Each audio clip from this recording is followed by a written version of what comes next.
Merci à vous deux, messieurs, d'être là. On commence tout de suite par notre premier sujet.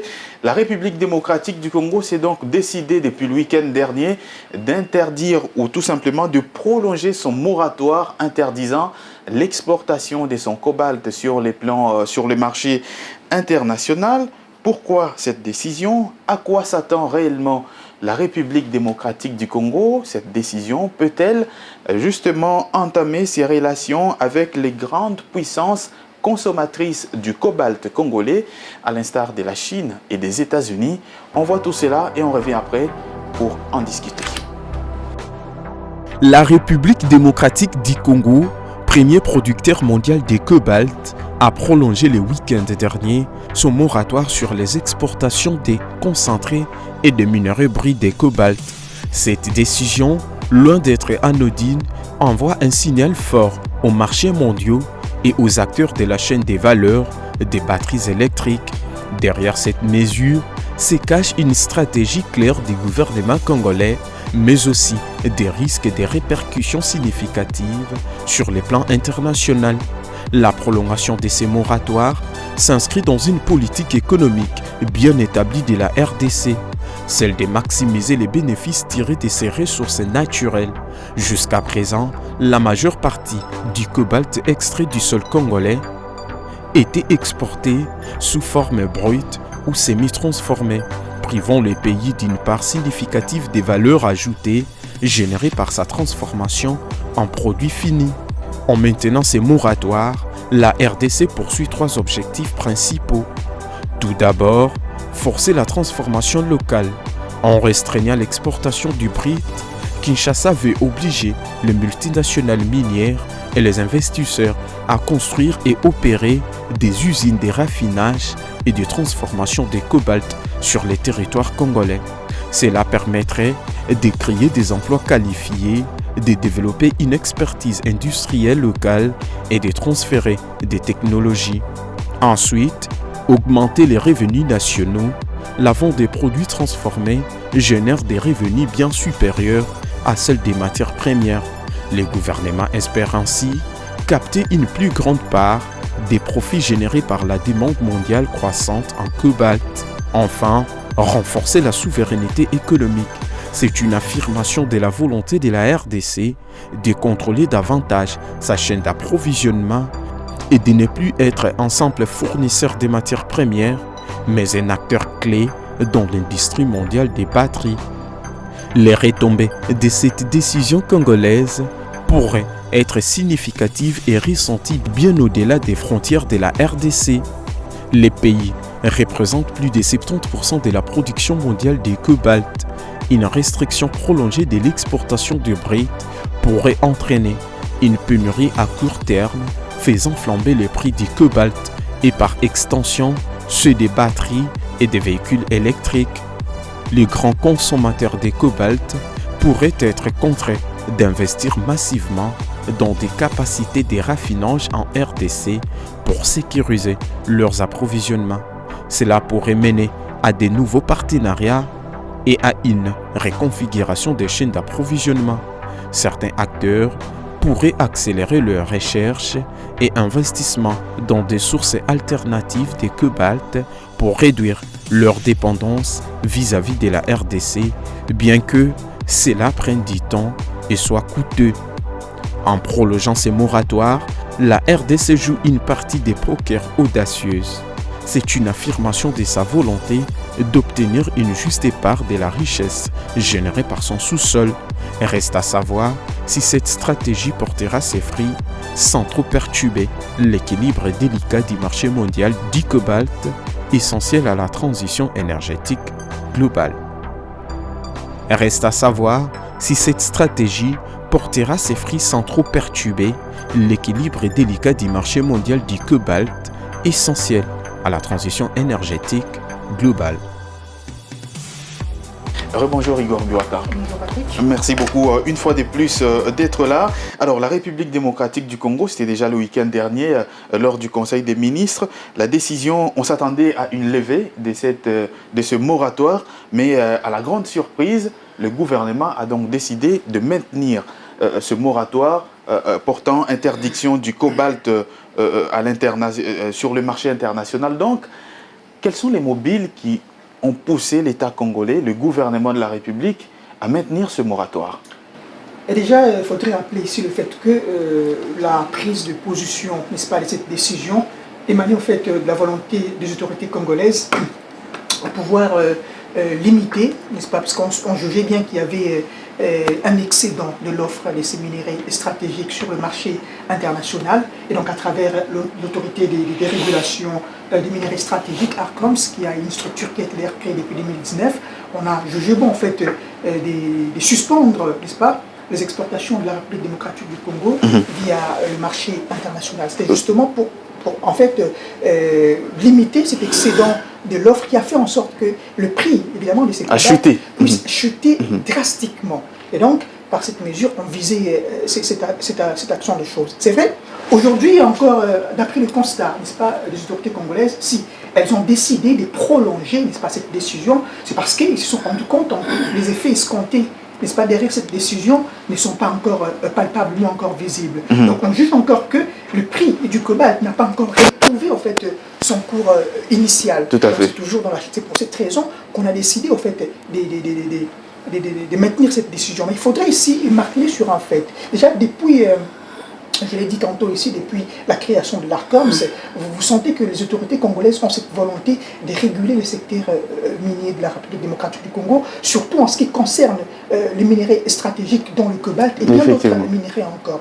Pourquoi? Parce qu'on s'est rendu compte qu'il y avait en fait une certaine déréglementation de ce secteur-là. Donc les minéraux stratégiques quittaient abusivement. Et également la République démocratique du Congo pour inonder les marchés internationaux. Et donc la République démocratique du Congo qui aujourd'hui se trouve évidemment à l'aune de la transition énergétique ne bénéficiait pas, ne profitait pas de ces minéraux-là. D'où même l'impératif de la mise en place de cette structure, l'autorité de régulation des minéraux stratégiques, ARCOMS en sigle, mais également un certain nombre d'autres réformes qui ont été mises en place justement pour contrôler ces secteurs, comme notamment la limitation, l'interdiction, n'est-ce pas, de la présence des enfants miniers dans les sites miniers. Les enfants mineurs. Mineurs, voilà. Le monopole de la commercialisation, évidemment, du cobalt, puisqu'on parle du cobalt à l'entreprise générale du cobalt. Justement, quand on parle des... ERG. Voilà. Et l'entreprise générale du cobalt, EGC, évidemment. EGC. Cette mesure a été prise justement pour que, n'est-ce pas, on puisse contrôler les cobalts issus d'exploitation artisanale et semi-industrielle qu'on ne contrôle pas. J'ai tantôt dit, ça a inondé les marchés internationaux. Et d'autres pays, d'autres pays comme la Chine, comme vous l'avez évoqué dans votre prolegomètre, ont bénéficié. Et on constatait même que la Chine arrivait à jouer le rôle que devait normalement jouer la RDC en régulant même le prix. C'est quand la Chine bloque le minerai qu'elle importe de la RDC, et c'est tout le marché qui est en agitation. Par moment, on ne se rend pas compte de cette évidence-là. Aujourd'hui, la Chine, c'est une puissance incontournable dans ce qui concerne la fabrication des voitures électriques.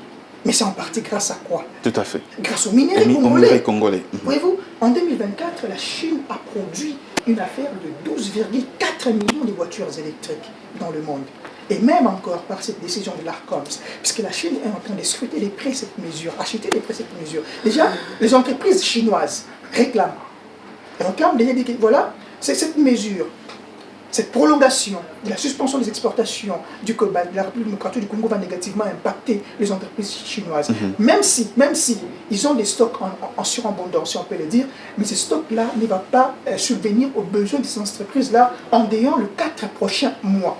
C'est pour cette raison, ils ont évoqué d'autres mesures, je dirais des mesures pour évidemment faire peur aux autorités congolaises, pour dire qu'on va limiter les investissements, on va faire ceci, on va faire cela. Mais déjà derrière la dite mesure des autorités congolaises, moi je vois que c'est une mesure sanitaire qui cherche de réglementer systémiquement ces secteurs miniers et de faire en sorte que, n'est-ce pas, les secteurs miniers, les minéraux stratégiques puissent bénéficier à la République démocratique du Congo. Mais effectivement. En fait, j'aimerais bien chuter encore sur un aspect de choses. Il ne faudrait pas non plus oublier le fait que depuis un moment, la République démocratique du Congo fait face à la guerre d'agression rwandaise. Tout à fait. Un certain nombre de ces sites miniers sont passés sous le contrôle de l'ennemi. Et donc, justement, pour contraindre ces personnes-là, n'est-ce pas, ne pas aussi faire ce va-et-vient. Parce qu'on sait bien que les minéraux qui sont étiquetés congolais, étiquetés rwandais, on sait bien que ce sont des minéraux d'exploitation illégale. Donc c'est une façon de discréditer également sur le marché international la présence de ces minéraux qui sont illégalement exploités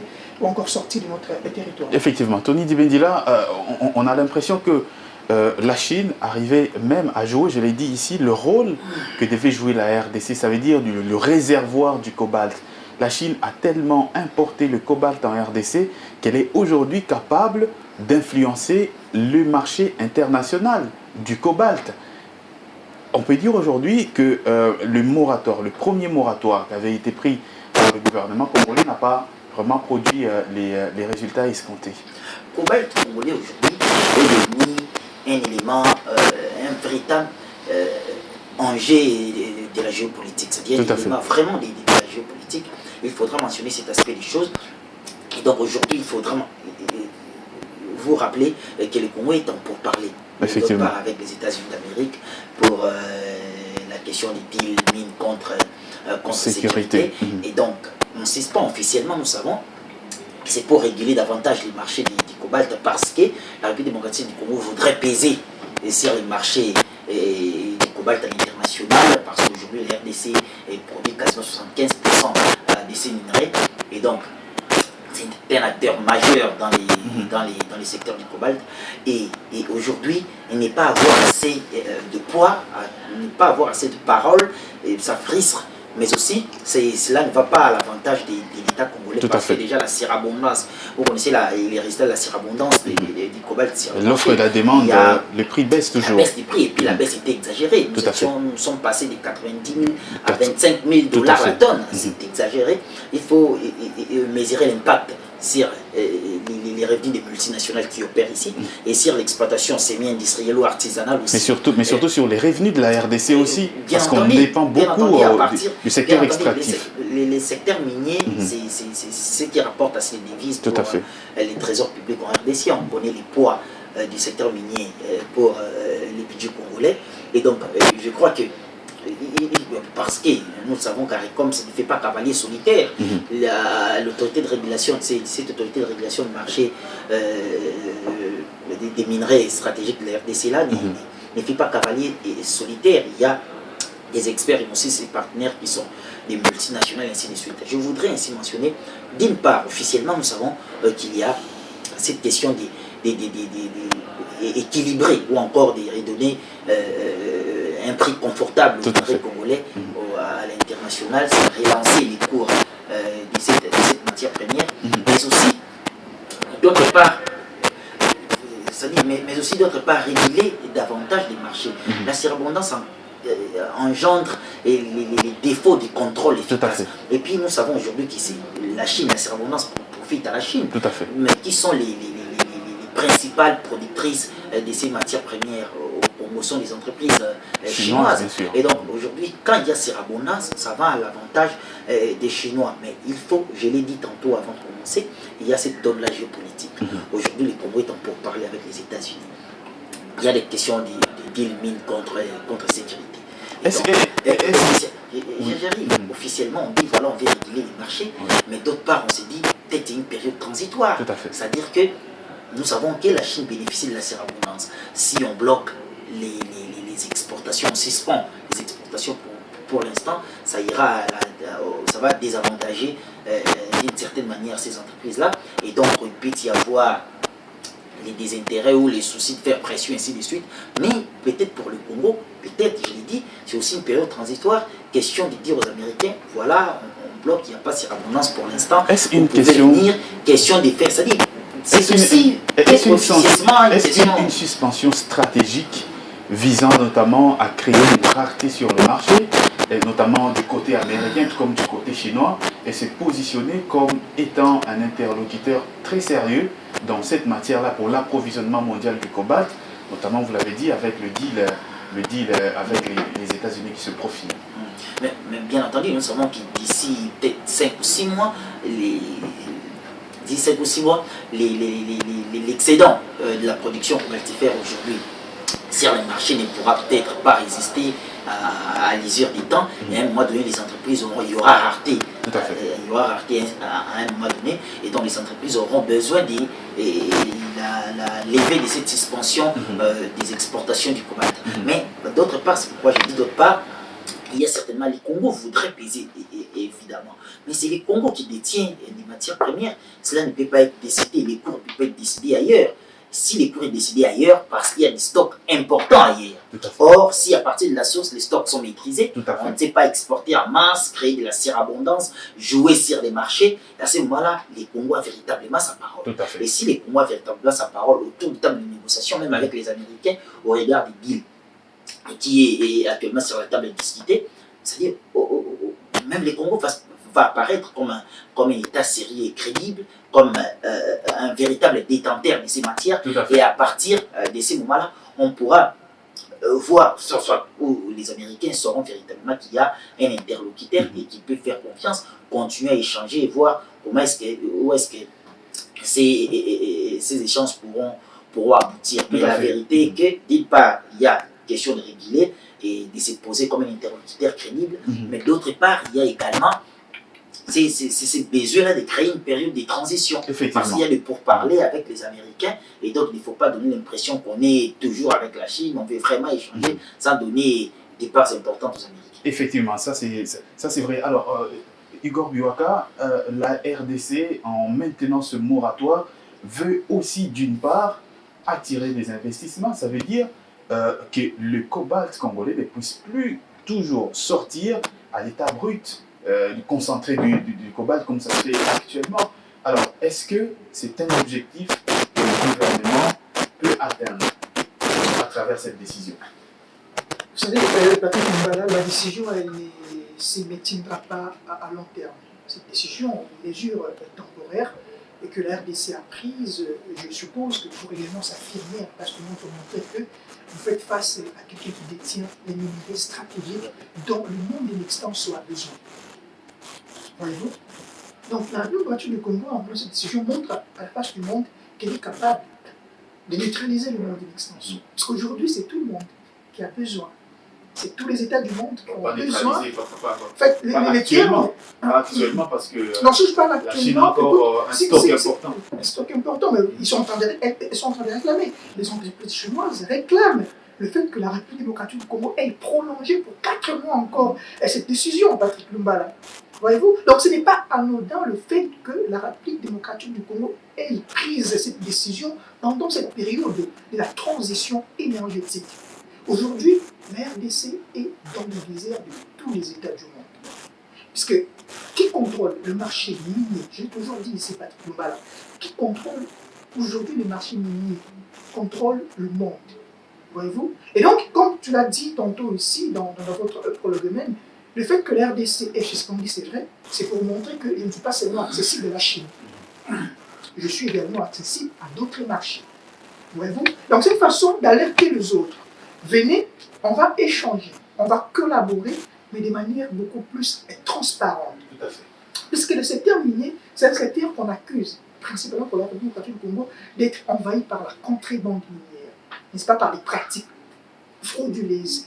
Voyez-vous? Et donc, cette décision, en tout cas, montre à la face du monde que la République démocratique du Congo maintient. C'est la République démocratique du Congo qui est en fait l'élément déclencheur de la transition énergétique qui va en fait développer le monde. Déjà, je rappelle qu'il y a un projet RDC Zambie sur la production de batteries, des batteries électriques ici en RDC. Il y a un projet, il y a la zone économique spéciale qui est d'ailleurs des Mopompa, je crois bien, la zone économique spéciale des Mopompa dans le bois là-bas qui vise la production des batteries des véhicules électriques.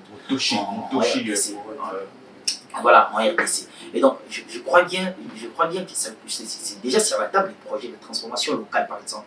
C'est déjà sur la table, c'est un projet réel et concret qui évolue tranquillement. Mais je crois que, d'abord, c'est dire que la République démocratique du Congo pourrait s'étirer la méfiance des grandes puissances en termes de production. Je ne pense pas. La RDC, c'est juste sa carte. Il y a d'une part, j'ai évoqué la transformation locale, mais d'autre part, il y a les soucis de peser, de peser sur le marché du cobalt à travers la planète, peser sur la production, et ses productions en tout cas. Ça, c'est tout à fait logique, c'est tout à fait légitime. C'est légitime. Et donc, je crois que aujourd'hui, la démarche menée par ECOMS permettra certainement de faire rebondir les cours du cobalt, tout à fait. Les cours du cobalt à l'international. Et je crois que la transformation locale, les investissements, parce que la RDC l'a toujours affirmé, il faudra diversifier les investissements. Les investissements, et ne pas compter que sur les entreprises chinoises, parce que déjà on le voit avec les deals avec les Américains qui voudront également prendre une part importante. Il y a d'ailleurs les corridors de l'Orbite qui se poursuivent. Il y a la rencontre du Luanda, on a largement évoqué. Et donc, je crois qu'aujourd'hui, la RDC pourra atteindre ses objectifs, la diversification de l'économie et même de ses secteurs miniers, mais aussi la transformation locale de ces productions pour faire plus d'avantages, développer la chaîne de valeur. Oui, ce sont des objectifs que le Congo peut atteindre, mais je crois que ce n'est pas dans les courts termes. Ce n'est pas dans les courts termes, mais c'est toujours atteignable. C'est ainsi donc qu'on referme ce chapitre en rappelant que la République démocratique du Congo a maintenu son moratoire sur l'exportation du cobalt sur les marchés internationaux avec pour viser celui de lutter notamment contre cette surabondance du cobalt congolais sur le marché international. On change de chapitre pour évoquer cette fois